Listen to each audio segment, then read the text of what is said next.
Hello friends, welcome to my channel iBridge education. तो आज हम देखने वाले हैं पीएचपी कांस्टेंट क्या होता है और पीएचपी मैजिक कांस्टेंट क्या होता है। तो पीएचपी कांस्टेंट हमने ऑलरेडी सी लैंग्वेज में, जावा लैंग्वेज में वगैरह ऊप्स कंसेप्ट में कांस्टेंट क्या होता है ये तो बहुत से लोगों को पता होता है, लेकिन पीएचपी में भी हम इसका यूज़ कैसे कर सकते हैं ये आज हम सीखने वाले हैं। तो अगर आपको मेरा चैनल पसंद आ रहा है तो प्लीज़ मेरे चैनल को सब्सक्राइब कीजिए। तो चलो टाइम ना गवाते हुए हम स्टार्ट करते हैं कि पीएचपी कांस्टेंट क्या होता है।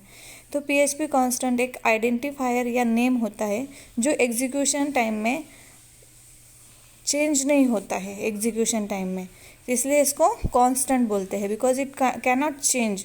जैसे कि वेरिएबल और कांस्टेंट, वेरिएबल चेंज होता है at execution time but constant is not change.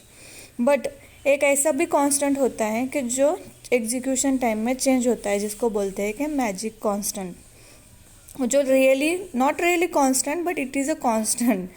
तो पीएचपी कांस्टेंट हम डिफाइन करते हैं दो अलग अलग वेज में। तो यूजिंग डिफाइन फंक्शन हम उसको डिफाइन कर सकते हैं और यूजिंग कांस्टेंट कीवर्ड भी हम उसको डिफाइन कर सकते हैं। Constant are similar to variable except once they are defined they can never be undefined और चेंज। कांस्टेंट सेम होता है वेरिएबल के जैसा, लेकिन उसमें एक ही चीज़ होती है कि वो कांस्टेंट को हम एग्जीक्यूशन टाइम में या बाद में चेंज नहीं कर सकते, उसकी वैल्यू सेम रहती है। लेकिन वेरिएबल की वैल्यू हम चेंज कर सकते हैं, मतलब constant remains constant across the entire program. तो अभी हम देखते हैं कि कांस्टेंट को हम कैसे डिफाइन करेंगे। तो पहले हम कांस्टेंट को डिफाइन फंक्शन का यूज़ करके डिफाइन करते हैं। Use the define function to create a constant. It defined constant at run time, मतलब एट रन टाइम ये डिफाइन करता है कांस्टेंट को डिफाइन फंक्शन से। तो अब इसका सिंटैक्स है डिफाइन नेम, ब्रैकेट में name, value and case insensitive. तो नेम क्या होता है? तो नेम स्पेसिफाई करता है कांस्टेंट का नेम, और जो वैल्यू होती है वो कांस्टेंट की वैल्यू स्पेसिफाई करती है। और केस इनसेंसिटिव मतलब specifies whether the constant is case insensitive, default value is false. अगर डिफ़ॉल्ट वैल्यू उसकी फॉल्स होती है it means it is case sensitive by default. By default ये केस सेंसिटिव ही रहता है। PHP constant by default case sensitive रहता है। ये आगे हम एग्जांपल्स में देखेंगे। तो चलो एग्जांपल देखते हैं कि कांस्टेंट को हम यूजिंग डिफाइन फंक्शन कैसे डिफाइन करेंगे। तो पीएचपी का एक कोड ले लिया है पीएचपी, उसमें डिफाइन फंक्शन यूज़ किया है। डिफाइन फंक्शन में हम पहले क्या यूज़ करते हैं? नेम, फिर उसकी वैल्यू। तो उसी तरह से हम देखेंगे कैसे यहाँ पर हमने क्या किया है। तो उसके नेम क्या है? Message is a name. और फिर उसमें हमने क्या किया है? उसकी वैल्यू दे दी है हेलो जावा t.php।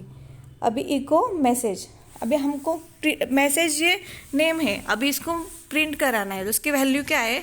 हेलो जावा t.php। तो फिर इको में क्या प्रिंट होगा? हेलो जावा t.php। तो नेक्स्ट देखते हैं हम create a constant with case insensitive name. अभी केस इनसेंसिटिव नेम क्या होता है? तो पीएचपी डिफाइन फंक्शन हम डिफाइन फंक्शन से ही देख रहे हैं। तो मैसेज हेलो जावा t.php, और इसका हमने डिफ़ॉल्ट वैल्यू क्या ले लिए? डिफ़ॉल्ट वैल्यू हमने ट्रू ले लिए।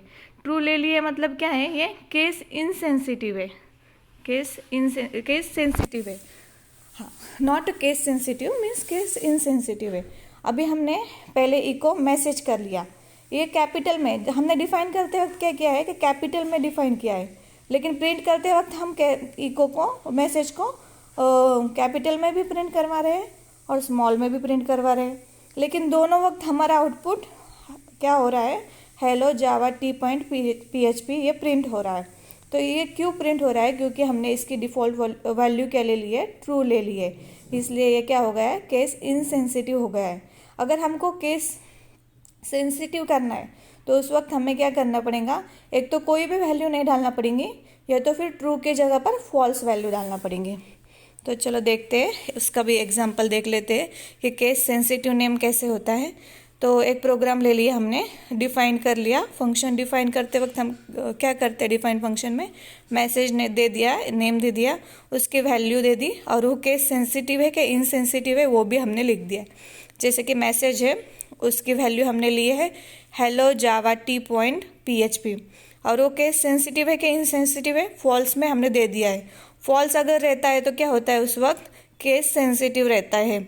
अभी इको मैसेज कैपिटल में और स्मॉल में प्रिंट करवाया है।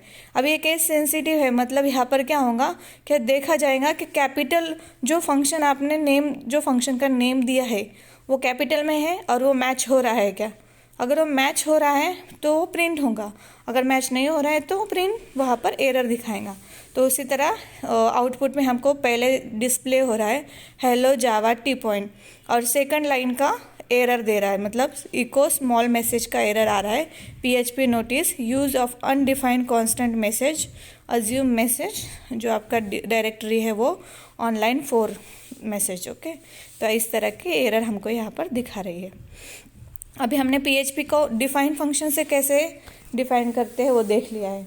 अभी सेकंड में है कांस्टेंट को डिफाइन करने का with using constant keyword, const keyword. अभी PHP introduce a keyword constant to create constant. PHP ने एक कांस्ट कीवर्ड यूज़ किया है, इंट्रोड्यूस किया है कांस्टेंट क्रिएट करने के लिए। And the constant keyword define the constant eight compile time. तो ये कब डिफाइन करता है कांस्टेंट, कंपाइल टाइम में ही डिफाइन कर लेता है।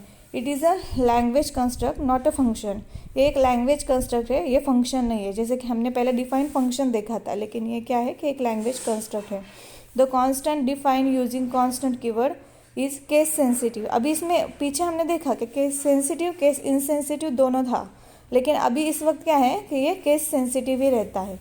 तो constant message is equal to, उसकी वैल्यू डाल दी हमने hello constant by Java T point PHP, और प्रिंट करवा लिया इको मैसेज। तो hello const by Java T point PHP, तो वो हमारा प्रिंट हो रहा है। अभी कांस्टेंट फंक्शन क्या होता है देखेंगे हम। There is another way to print the value of a constant using constant function.